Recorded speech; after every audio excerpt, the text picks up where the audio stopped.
everyone. This is William del Pilar, and this is the return of Fired Up California. I'm a conservative Latino living in this blue state, fighting the good fight, and it's great to be back. This is our return episode. The last time you saw me, I was with Bob Hogue, associate editor for Red State and a phenomenal writer. Check out his work. We were talking about Nancy Pelosi's retirement. So, yes, it's been a while. Tonight, I'm joined Rather, I drafted the Fired Up Conservative Talk panel. That's our show on national topics. Check that out. Technically, they're my guests for this episode.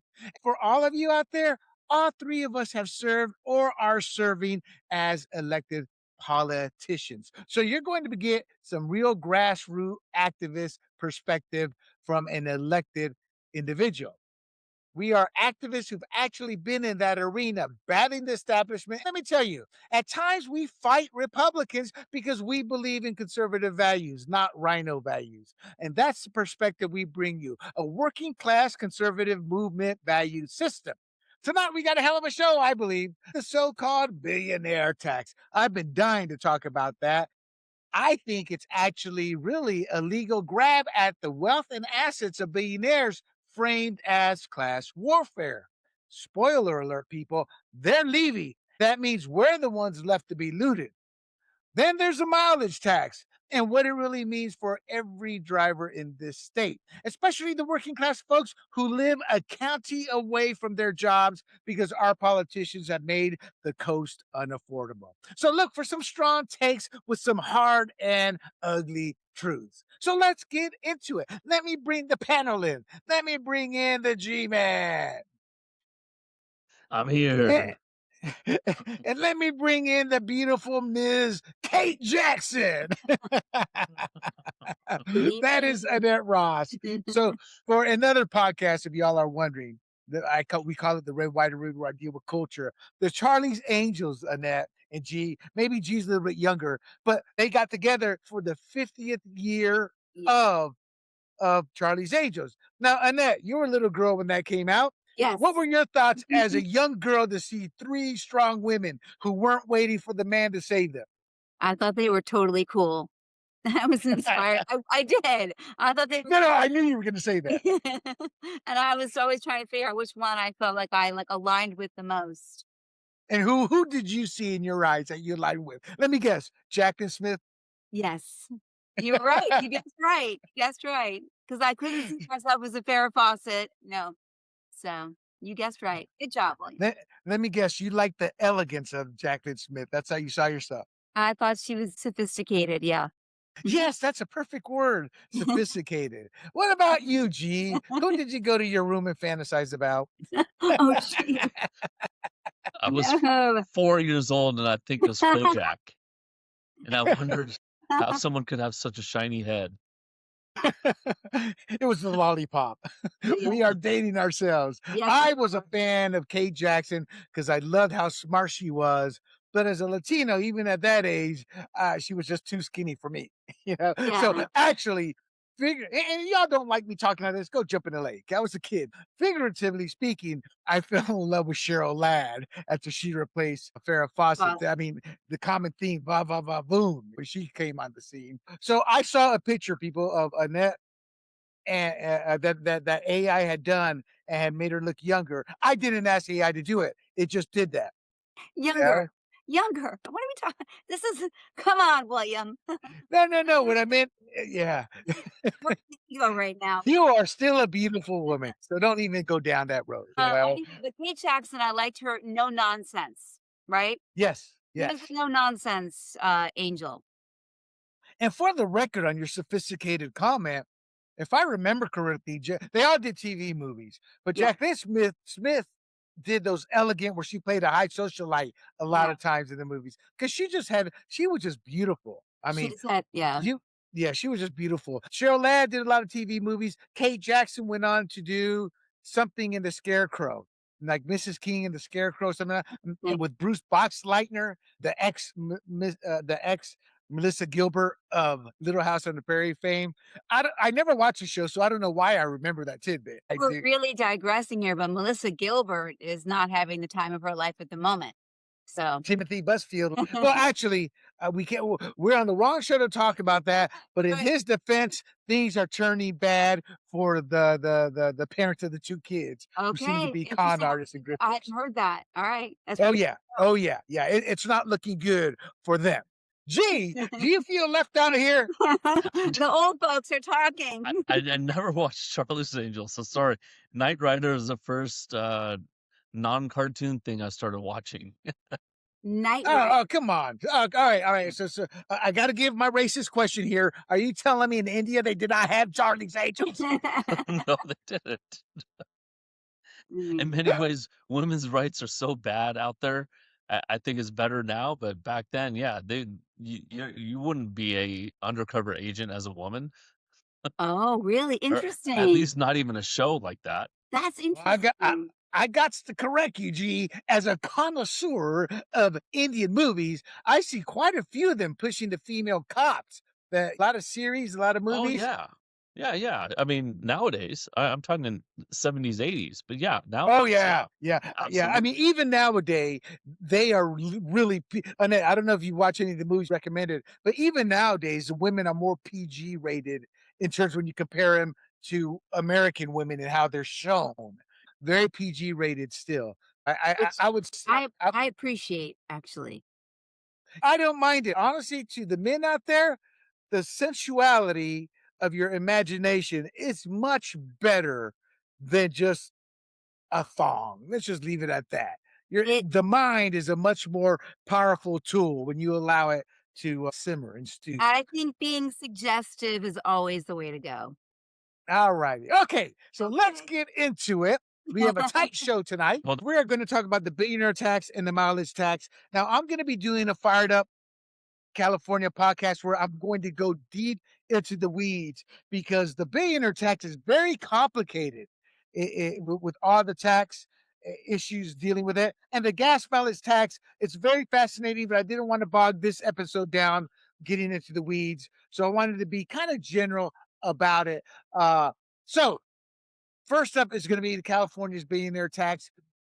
Is this a prototype or a suicide note? Is how I titled this. But in essence, California's Billionaire Tax Act, it's a 2026 ballot proposed the proposal is that it will slap a one-time 5% tax on the total wealth of anyone in the state worth over $1 billion based on what they owned at the end of 2026. That's just what they're worth. It's not what they may have in assets or actual financial wealth. It's just what they own, meaning paper wealth is included as part of that formula.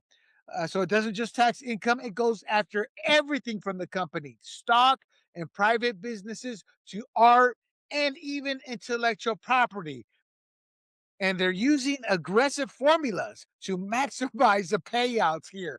This is really the sheriff of Nottingham taxing here, and it treats you these aggressive formulas. It treats you as richer than you actually are on paper, as I just alluded to. The supporters of this is led by a big healthcare union, and they are pitching it as pay your fair share. Gee, real quick, remind us what is it? 80%. 35%. So they Oh, I earn think it's higher 20% than of the that. wealth, but they pay 35% of all taxes. All right. Uh, uh, so they're pitching it as pay your fair share. My point being is they kind of already do. And they're also pitching it as this is an emergency funding for healthcare and food assistance. The downside of this ballot is it's going up right now with signature gathering at a time when so much fraud in the billions and billions of dollars is being exposed. It was too deep for us to talk this episode. I wanted to focus on the governor's race.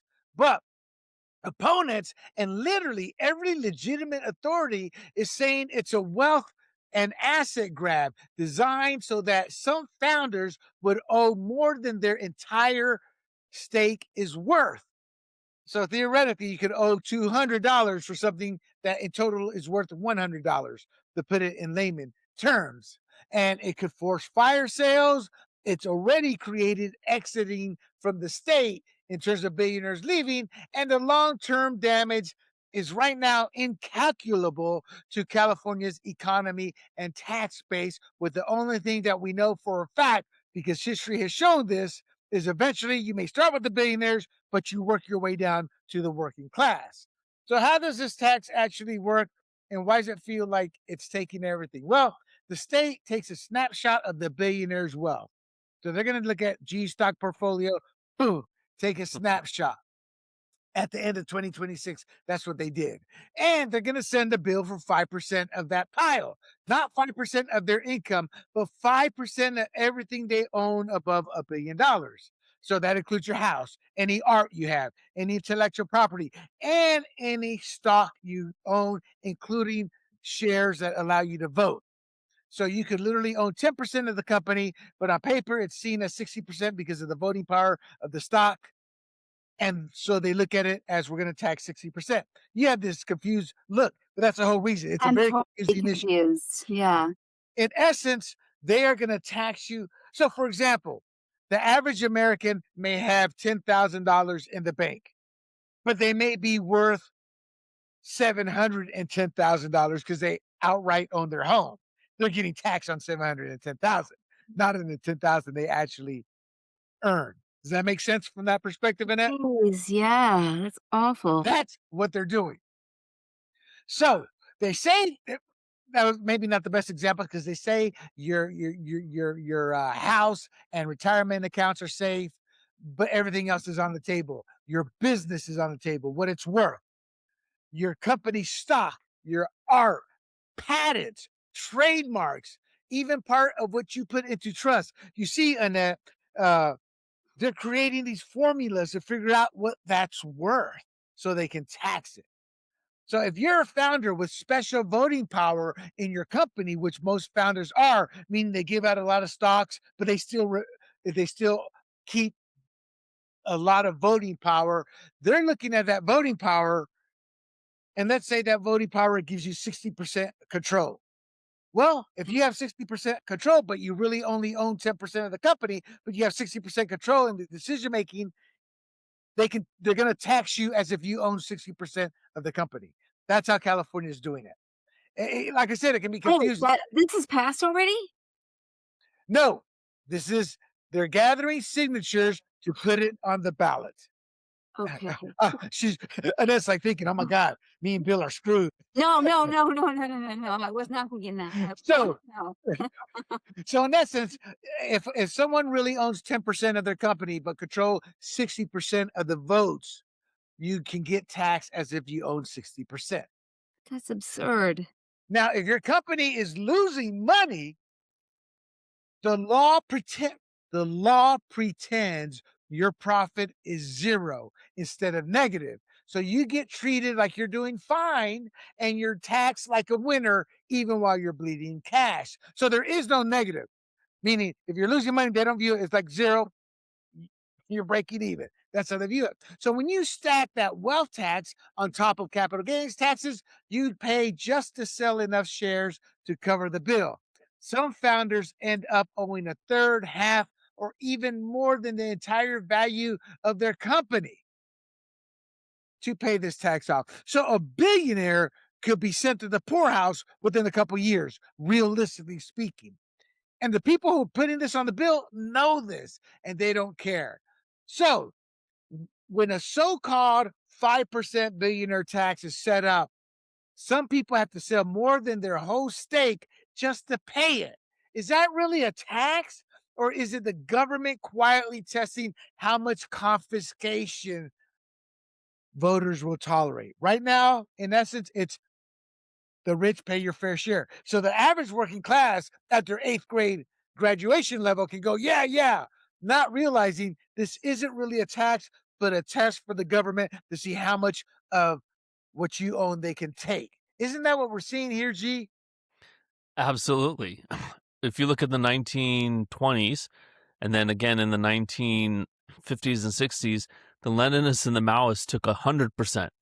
So we're lucky that the Democrats are only taking 5% and only from the billionaires, right? And so, I mean, it's the Is that same exact, sarcasm? yeah, it's the same exact thing. It's just a different percentage. And eventually, hey, it worked one time, let's take another 5% and let's take another 5%. And to maybe give a better example so that the average person out there can understand it. Let's say you bought a house for 500,000 20 years ago. Now it's worth 2 million, but you're still making $100,000 a year, right? So you're still paying a mortgage that's maybe 2,000, 2,200 a month because you refinanced along the way. Now California comes along, and of course, it doesn't affect you now because you're not a billionaire, but they come along and say, hey, look, we're going to take 5% of your home value. So you owe us $100,000. Well, wait, you don't have that money in the bank. So you have to give a whole year's salary, which is you're making 100,000 a year. You got to give that whole year's salary in order to keep your house because Exactly. It's a great because the example. Democrats came back and said you owe us 100,000. So you don't have the cash. What do? You sell your house to raise 100,000. It's ridiculous. So and then you got to pay capital gains on the gains on the house. So I think a Exactly. smarter way of doing this is to incentivize people with a way. Here's my idea, right? So if you sell stock right now, you pay, if you're a certain income range, let's say the billionaire income range, you're going to pay about 25% federal and another 10% state. So on the gain, you're going to pay 35%.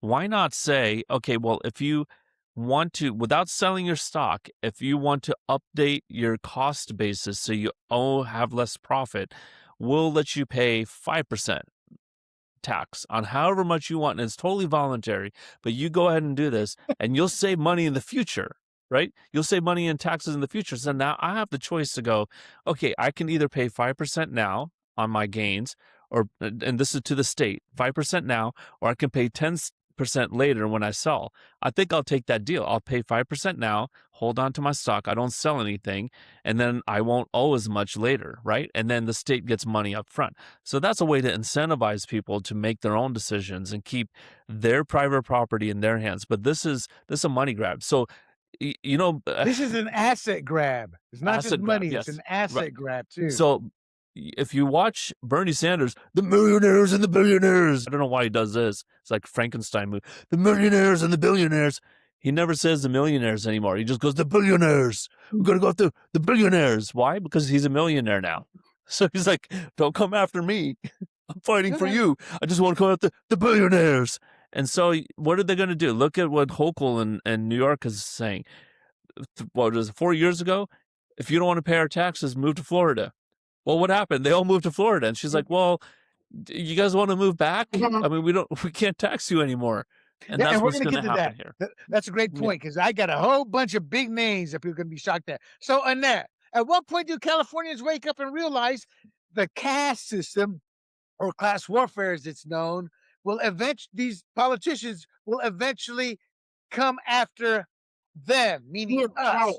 When will they realize this? Because what starts as an attack against the rich, history has shown eventually winds up with these same politicians taxing the working class. Let's not forget, income tax was supposed to be temporary. Remember that? Well, we don't remember that. We weren't around. It was supposed to be temporary. Yeah. Lo and behold, not only is it still here, it's jacked up. Will Californians ever wake up and be aware 40% of Californians, last I checked, don't even pay taxes? No, I was not aware of that. I mean, eventually I would They're think it's too poor. They're below that poverty line. I mean, it would be obvious to me that eventually they're coming for you. I mean, that seems to be the entire plan basis of that seems to be the plan. That seems to be like that's the writing is on the wall. But when you say that, because I'm thinking to myself when you're explaining this to me, nobody would ever vote for that. Nobody in their right mind wouldn't see that eventually they would come for them. But when you're saying 40% of the people aren't paying any taxes, And and well we then, graduate at an 8th grade level in today's high school yeah, education. I don't. I can Yeah, see this passing. then that's a scary thought to me. It is very scary. All right. All right. Mhm. So what I'm hearing from you is like you would think they'd wake up, but I'm telling you, I don't think that I don't know. I pray they wake up. Yeah, this is a perfect Wait, time for that Batman Robin meme. yeah. Wake I up. have one quick question for you. You said the person pushing this is from a healthcare perspective. It's a union. It's a union that's pushing it. A healthcare union? I believe so. I Okay. have it in my other I notes, need I but I need to shortened I this one wanna up. look into more of that. I wanna read about that. I wanna understand that connection. That's interesting. Why do you think that is? Oh, it's they're flexing muscle. This is the tail wagging the dog. The unions for decades now have controlled politics through the Democrat Party. I know that, and I understand how the teachers union works, but I didn't know that the healthcare union had that kind of, like, Oh power. God, yeah. I did not know that. Oh yeah, yeah, yeah. It's not just the teachers union. They're one of like 3 or 4 unions in the state of California that has immense power. So this tax is backed by millionaires and billionaires advocate Bernie Sanders. Only billionaires now. Yeah, because he sees this as a potential prototype for a national wealth tax. If they can do it once in California, they could just copy and paste it in DC later. Now, for the audience, they have tried that over and over and over. Luckily, never gets out of committee. So that's why you don't hear about these battles in Congress, because it doesn't get out of committee. But there are Democrats who are proposing, not this law specifically, but other nut things that California has done. Now, Gavin Newsom and many establishment Democrats are warning.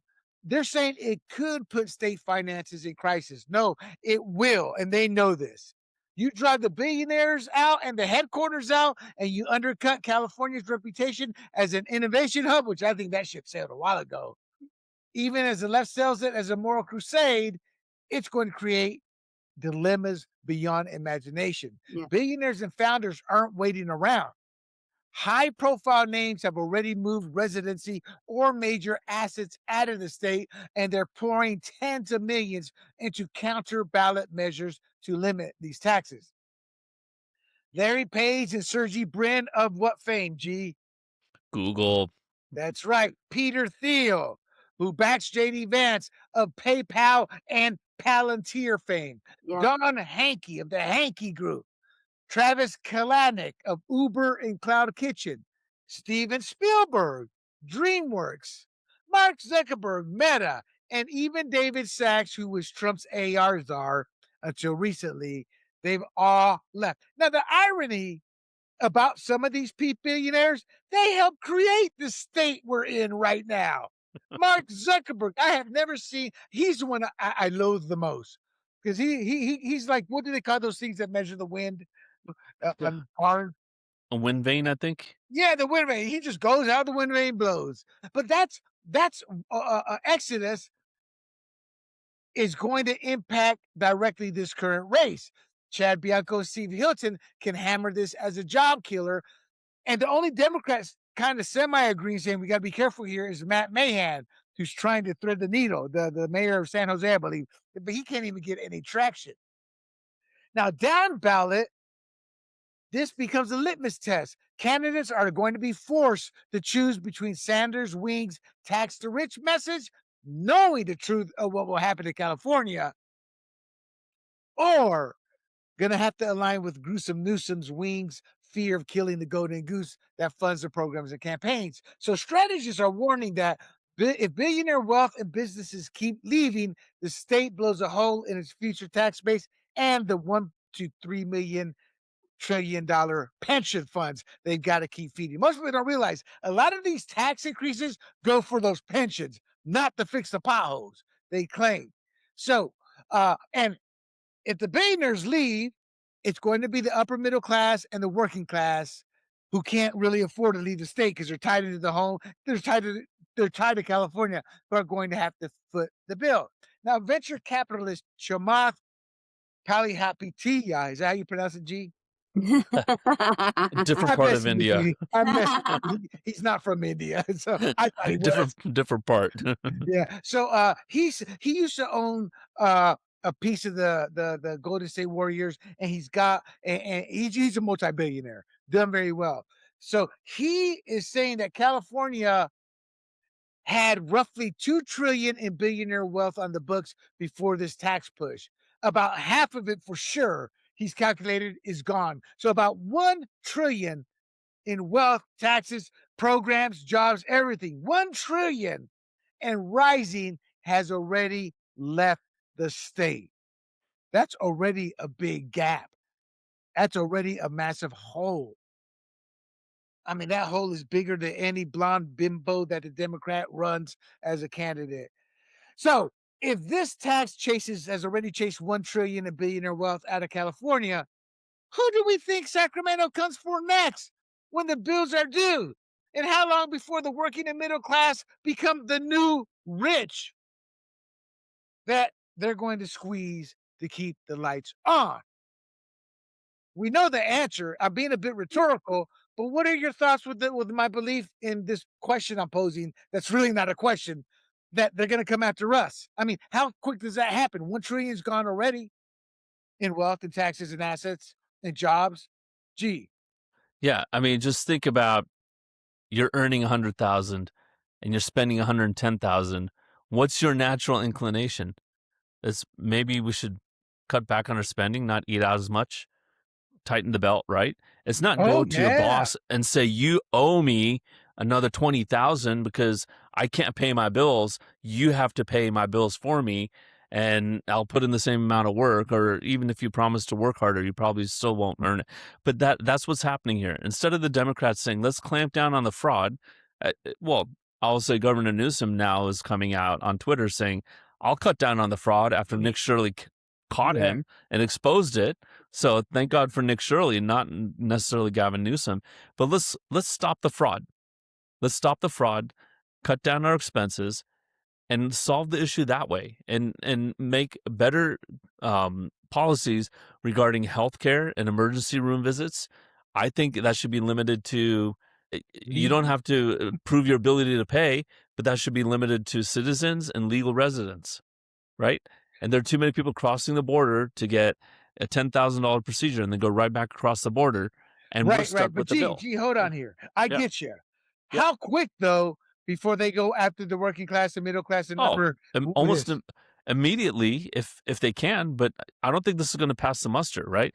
They're going to see what's happening with the billionaires, and they're going to go, well, we're going to lose the millionaires, and they're not going to push it down. So that's my hope. But you never know. Maybe they'll say, okay, well, it's all you guys who live in your single family homes and you don't care about people who live in apartments. We're going to come after you single family All home right, people. all Well, right. look at yourself. You're probably a single family homeowner, and you're going, well, okay, now you're coming after me to pay the bills. Yeah. The Yeah, only pushback I'll give is the boss is going to tell the employee, bro, I'm in the same boat you are, you know. So take a seat there, you know. yeah, And then yeah. But put the on, boss is the one moving it. yeah, yeah, You know, that's right. I'm going to Texas, and all you guys can go to hell, right? With Davy Crockett quote. So Annette, put on your campaign advisor Yeah. hat on.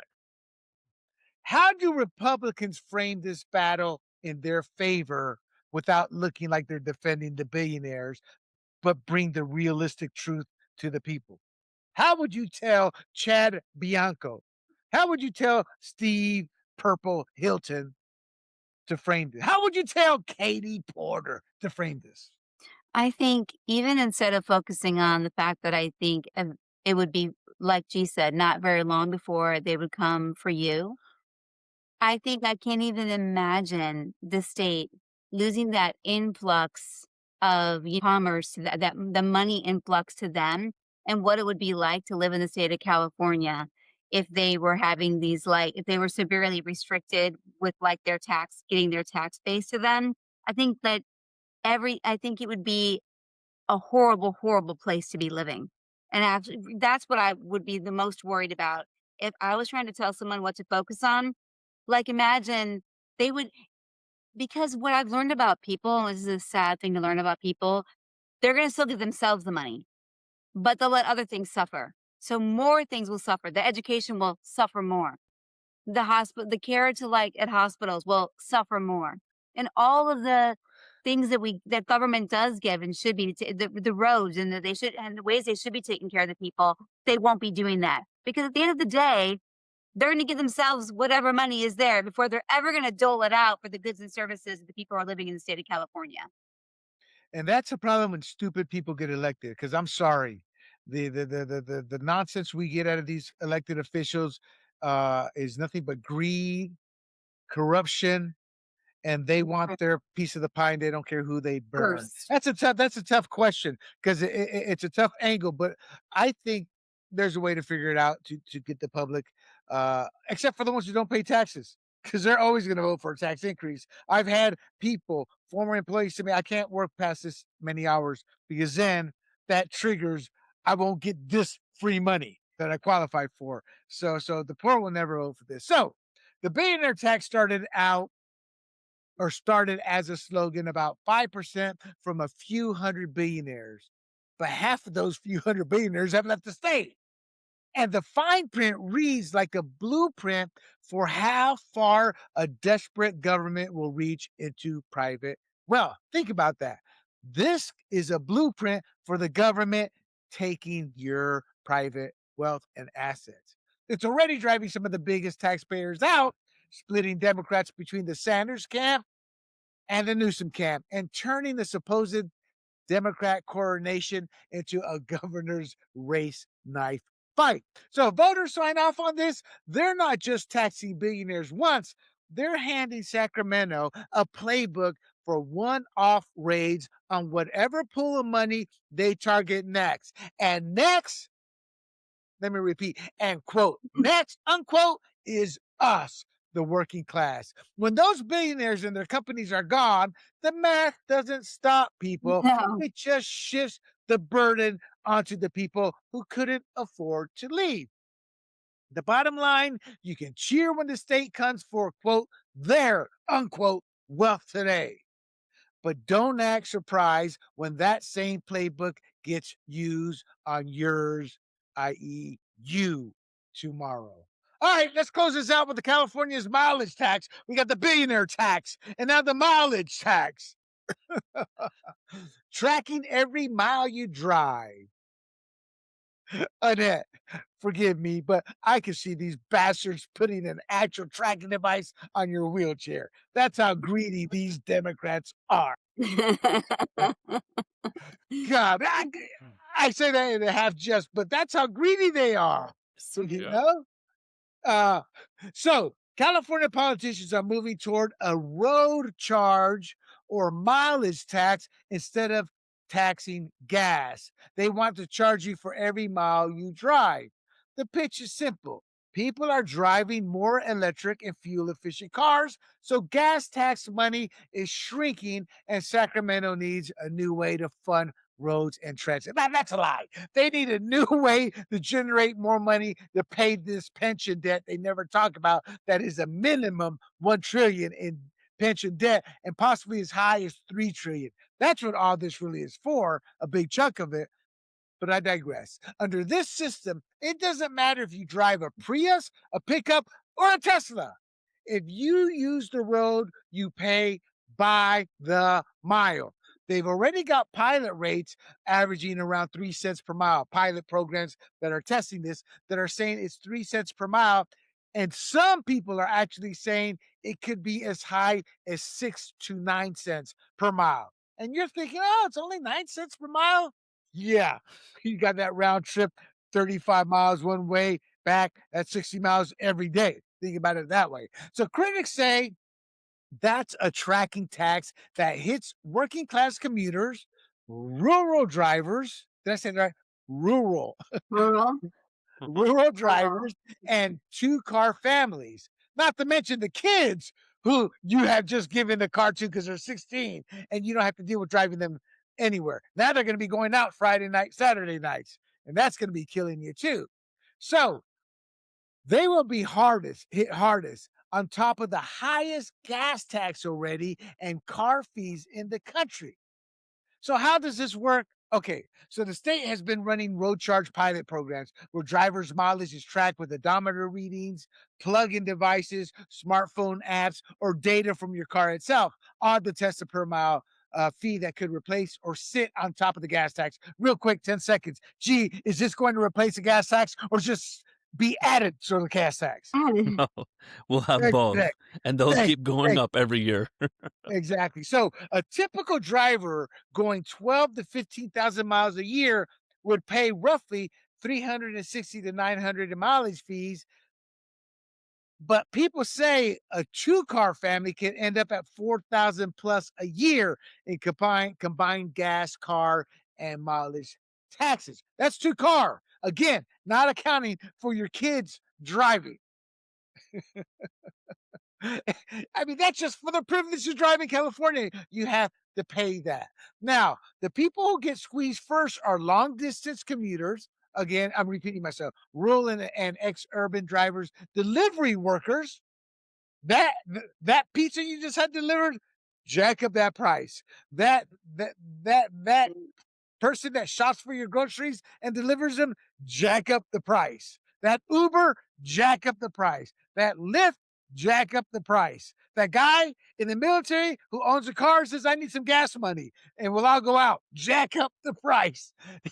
Everybody. So then you have home health care nurses, college kids. I mean, you're talking the impact on this is astronomical, and that's why they're doing it. So on top of costs, I mean, anybody hear George Orwell? George, is that you out there? George Orwell with privacy and control? Once government requires a system to track how far you drive, it's a short step to debates over where you drive, when you drive, or what kind of car you're allowed to drive. And Annette, that's why I made the probably terrible joke, and I Not apologize. paid But for.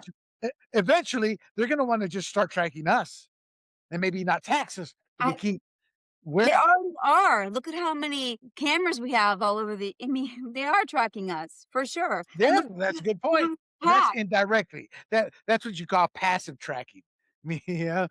So the question: when Sacramento says user pays and starts tracking every mile, is this really about fair funding, or is it about building the infrastructure to meter and control how ordinary people move? Because take it one step further. Can't afford to drive my car. Oh, I'm going to get on that bus. Woo! The highways open up for the rich who can afford to drive all of a sudden, doesn't it? Gee. Yeah, I mean, I will say one, it's all about the irresponsible spending that they have and the lack of revenues because they push everyone towards EVs, and so they get, like you said, they got to make up for that revenue. But two, I think they want to push people into high speed trains, and their high speed train project is dead in the water. And The what high better way speed to rail do to it? nowhere. Right. I mean, I think it goes from Fresno to an almond orchard. So, I mean, almonds come cheap now, but look, I mean, that thing was supposed to go from LA to San Francisco and reduce the number of flights, way over budget. It's going 14 miles, I believe it is the latest number. And I think they're trying to push people into that, right? So now, one, you get the revenue from all the extra driving that you're doing, or the mileage, the tax per mile. But then two, after a while, people go, man, I'm spending $2,000 extra just to drive my Tesla. Maybe I should just take the train. And I think that's their That's right. eventual goal. They're looking at That's right. Italy, going, that's the model. We don't want people to have freedom to go wherever and whenever they want. So I think it's a little bit of both, but it's more about controlling people and how they move. Preach it, brother. Hallelujah. Preach it. Preach it. Annette, I'm being sarcastic, but that's no, absolutely true. I agree. Annette, who gets hurt first by a mileage tax? The coastal elites with short commutes from their home by the beach to Carlsbad, or the working class commuters who live in Riverside and have to commute to Riverside County and have to commute to San Diego or LA, or those who live in the poor areas of Oakland but have to commute to San Francisco.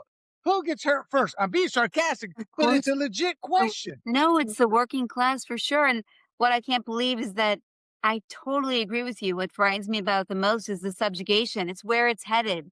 I mean, obviously, they are going for more revenue, and they can never figure out enough ways to tax us: income tax, sales tax, gas tax, and now mileage tax. But it's more like that. It feels like control. It feels like someone's got the noose around your neck, and of course, it would affect the working class the most. And I thought those are the people that they're always trying to give the breaks to. I mean, it's Oh, a yeah. complete contrary. It's contrarian to everything.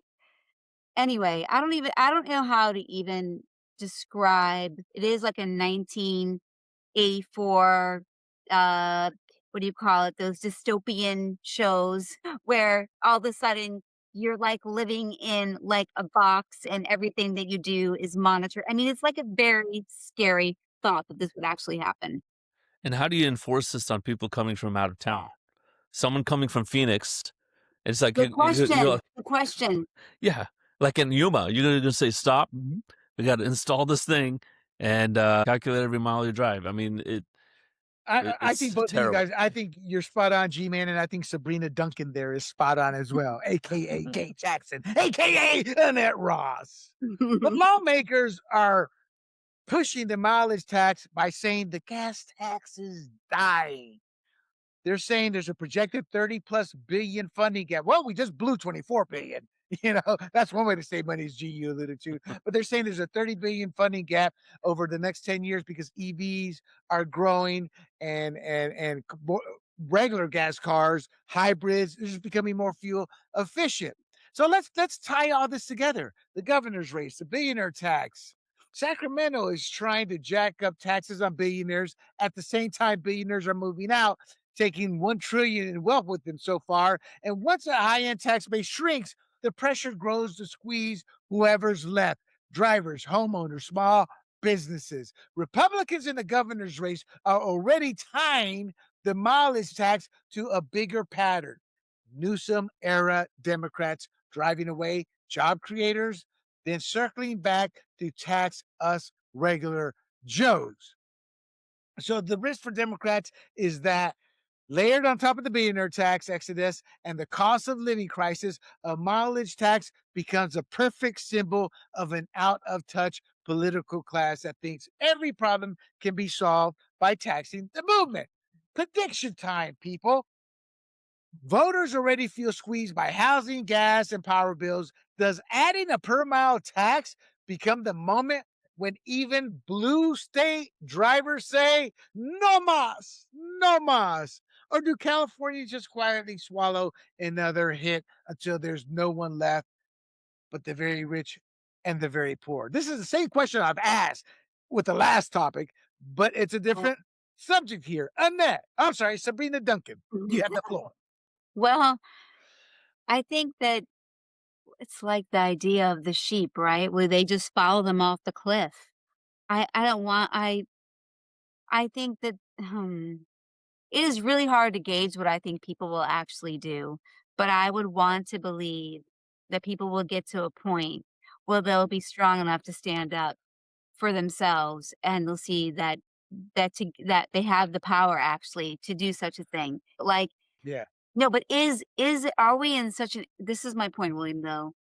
Are we in such an era of, like, is this the time of just the bread and circuses where our lives are full of distractions? We're almost like that Pixar movie WALL-E, and everybody's just, like, in a comatose watching their screens. I mean, people are getting, like, limp. You know what I'm saying? They're not they might just accept it and be in front of their screen in a half coma and do nothing about it. That I could actually see that as as something that could actually happen. I can see that as something that where we could be possibly headed. A No, walk. I agree. Gee, you got it easier here than Annette did with putting on your campaign hat. How do Republicans take advantage of the gas mileage tax? This was kind of a Yeah. no-brainer, I think. No, yeah, but let me just address the previous question and add on to what Annette was saying. So in 410, Alaric surrounded Rome, right? And bread and circuses. They were still holding gladiator fights and handing out free food while the Romans knew that they were surrounded and eventually they were going to starve, right? But at least Right. they were enjoying some fights. So there is a lot of truth to that. But this is easy because, okay, so we know the Democrats set that every July 1st, gas taxes would go up. I think it's like 5 cents per gallon, right? And it's so marginal that it's imperceptible. That's what 20 miles a gallon, so you're looking at a quarter cent per mile, right? Now, if they pass this, there's two things that happen. One, if you're going at 2 to 3 cents, that's 10 times higher. This is not quarter cent. This is 2 to 3 cents per mile, right? So this is going to shoot up basically Up to the 6 to cost. 9 cents, G. Up to 6 to 9 cents. Oh yeah, okay, but on the low end, 2.5 to 3. But I was estimating on the low end. on the high end, that's just a no-brainer that this will happen. But two, here's how the Republicans basically take advantage of it is the Democrats want to control you. And this is basically whatever you want to call it, fascism, socialism, communism. They want to know where you're at. They want to know what you're doing. And there are a lot of Democrats who would not subscribe to that. I mean, this will be an 80-20 issue, I believe. You just got to frame it the right way. The Republicans, I think, I mean, they're just coming out saying, well, they just want to tax you more. Okay, fine. But there are other angles that you can take with this where people will scare most independents and even quite a few Democrats. You could split the Democrat Party in half on this issue, not permanently, on this issue, and they'll say, this is stupid, don't do it. And figure out, just, focus on the fraud and the spending and don't control where I go and how long I drive, how long it takes me to get there, how many miles it is and how long I stay there. And, there are a lot of people, whatever political party, going to a strip club and they don't want that to be public, but that's going to be public. I mean, Oh, yeah. there's going to be a lot of stuff. It's going to be like, well, why'd you go there? And did you commit a crime there? And I mean, actually, it might actually reduce crime. So if the Democrats are smart enough, they will say, we will reduce crime if we know where everybody's at all times. So if they were smart, we Minority could bill it that Report. way. But I think still people will side with the Republicans. All righty. All right. So the mileage tax is being sold as a neat little fix for potholes and road funding, but in practice, people, it's another way for Sacramento to plug budget holes and pension plans, or rather pension debt, by reaching deeper into the lives of people who have to drive to survive. Literally, think about the folks driving from Riverside to LA or San Diego. Riverside County, that is, or from the suburbs into San Francisco. They become the cash machine, not the coastal elites who barely drive. Put it next to the billionaire tax and governor's race, and a pattern jumps out. Drive out the people who pay the most, then build new systems to track and build the people who can't leave. If the per mile idea becomes law, California won't just be taxing gas, it will be taxing the movement itself, turning every commute, every school drop off, every delivery route into another revenue stream. The bottom line, remember the Democrats' dream of a methane tax? That was always a fantasy, but they found a different gas they can work with. And either way, it stinks because we, the people, will once again foot the bill. And that's our show, people. I hope you enjoyed it. But before we go, I must insist on a comparison here. You all tell me, is Annette Ross, aka Sabrina Duncan, aka Kate Jackson, or not? That's terrible. They're gonna Oh no, this is great. Where's it at? I mean, up? Oh my god, no. The If younger I can AI find it, I'm looking for all right, here people, take a look at this. You tell me, G. Oh my gosh, look. I was cute. I'm Look at that. okay. Annette Ross on the right, Kate Jackson on the left. Gee, thoughts? They could be sisters. I wish Bill was within hollering distance. I bet you he would agree. Show him this picture. I mean, Annette, you gotta agree. I'll show him, okay. All righty. Annette Ross in a previous life. Actually, you probably were Kate Jackson. Yeah. You're one of the billionaires that are gonna feed the state, aren't you? Yes, definitely. And that's our show. And I want to thank my guests because they were guests tonight. This is Fired Up California. And my friends, until next week, I'm glad we are back. And we've had a nice long show. We hope you enjoyed it.